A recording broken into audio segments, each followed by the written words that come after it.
చెప్పేది మీకు అర్థం కావట్లేదు అత్తయ్య గారు. నాకు వాంతులు అవ్వాలని ఆయన ఏదో ప్లాన్ చేశారు. అయ్యో అయ్యో ఏంటమ్మా నువ్వు? సరే సరే సరే లతా శిరీష మీరు అర్జెంటుగా వెళ్ళి స్వీట్ తీసుకురండి. కిలోనా అరకిలోనా అత్తయ్య గారు? అయ్యో పావు చెంచా.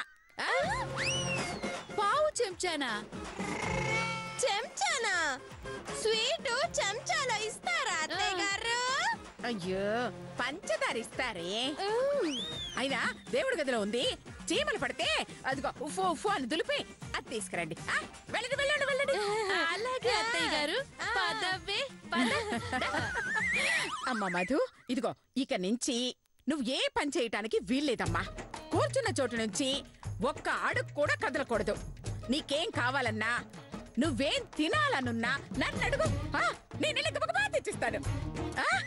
చెప్పమ్మా, నీకేమన్నా పుల్ల పుల్లగా చాక్లెట్ గాని, మామిడికాయ గాని, చింతకాయ గాని బాగా తినాలనిపిస్తుందా? చెప్పు. లేదత్తయ్య గారు. లేదా? ఇప్పుడు తినాలని లేకపోయినా ముందు ముందైనా తినాలనిపిస్తుందిలేమ్మా. అయ్యో ఓహో, వాంతులు అయ్యాయనేసరికి నేను తల్లినయ్యానని ఫిక్స్ అయినట్టుంది. నా బిడ్డకి ఇవిడికి ఏదో లింక్ ఉంది. చూద్దాం. అయ్యో నిలబడే ఉన్నామేంటమ్మా? పద పద పద లోపలికి వెళ్దాం. పద పద పద. రామ రామ రామ జాగ్రత్త, మెల్లగా మెల్లగా అమ్మా.